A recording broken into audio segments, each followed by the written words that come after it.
Some places seem to exist outside of time, not abandoned, not forgotten, just waiting.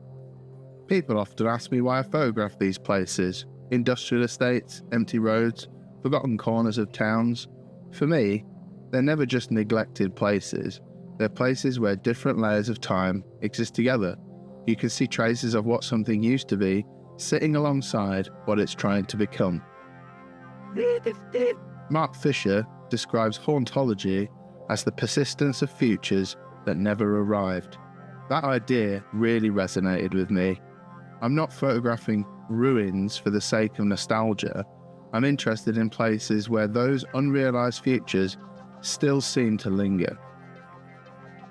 Jonathan Meades has also had a big influence on how I see the landscape.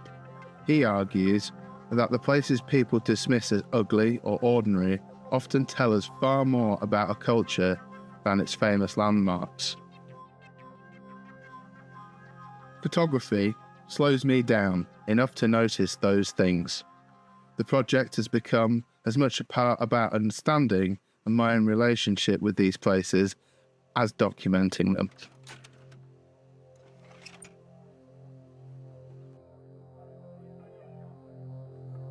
Research doesn't necessarily begin in a library. It begins with walking. Walking is probably my most important research method. I'll often visit the same place over and over without making many photographs. I'm trying to understand how it feels rather than simply what it looks like. Tim Ingold writes that being observant means being alive to the world, and that moving, knowing, and describing are all part of the same process.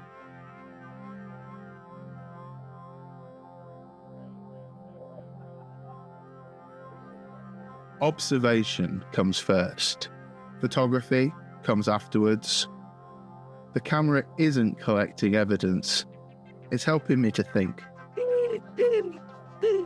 Only afterwards do I start reading. The reading doesn't tell me where to go. It helps me understand what I've found. Fisher gave me a language for thinking about lost futures. Meades encouraged me to look again at overlooked places. More recently, Cory Doctorow's idea of enshittification has made me think about how systems, services, and environments gradually lose their purpose. I'm influenced by such photographers as Don McCullen, Chris Killip, Todd Hydo, Stephen Shaw, and William Eggleston. Not because I want to imitate them, but because they expand my understanding of what photography can do. Research isn't a separate stage. It's part of a continuous cycle. Walk, observe, photograph, reflect, read, reflect, return, walk. Each stage changes the next. Alongside the medium format digital photographs, I've been working with found and anonymous 35mm negatives. These fragments of other people's lives introduce another layer of time into the project. They aren't illustrations of my photographs or evidence of any particular history. Instead, they sit alongside my own images, creating conversations between different moments, different people, and different ways of remembering. They remind me that everyday landscapes have been experienced countless times before I arrive with a camera. I've also started experimenting with data bending and digital image corruption. Rather than treating glitches as mistakes, I'm interested in what happens when an image begins to break down. The distortions become metaphors for unreliable memory, incomplete histories, and instability of the photographic image itself.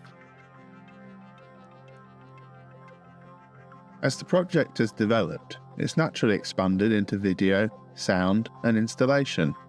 I don't see these as separate projects or a move away from photography. They all begin in exactly the same place: walking, observing, and making photographs.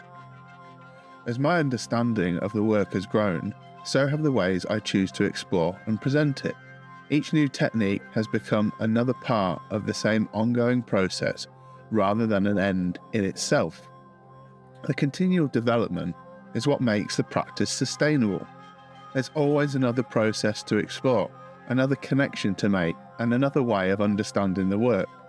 Instead of repeating the same photograph, the practice continues to evolve while remaining rooted in the same questions about place, memory, and time.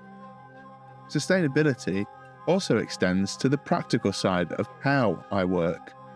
Much of the studio is powered by solar panels and a battery inverter at home, reducing the environmental impact of scanning, editing, printing, and processing film wherever possible.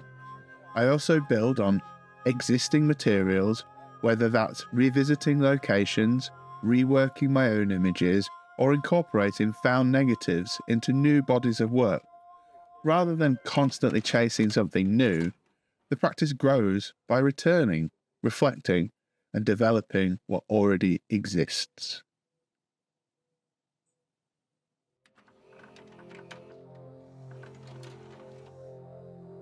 When I started, I thought I was documenting neglected places. Now I think I'm really exploring waiting, memory, and change. Research hadn't given me answers, it's changed the questions I'm asking. The car's on fire.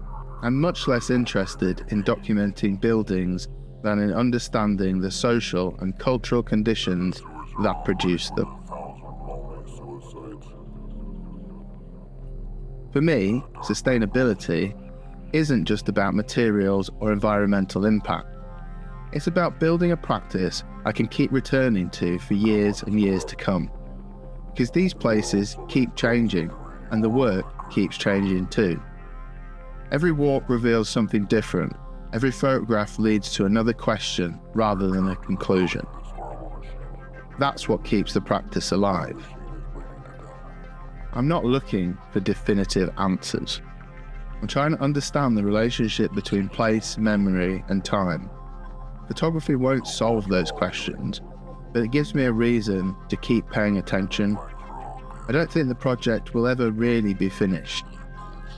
There's always going to be another road, another building, another overlooked corner, another reason to go for a walk. It's a cycle.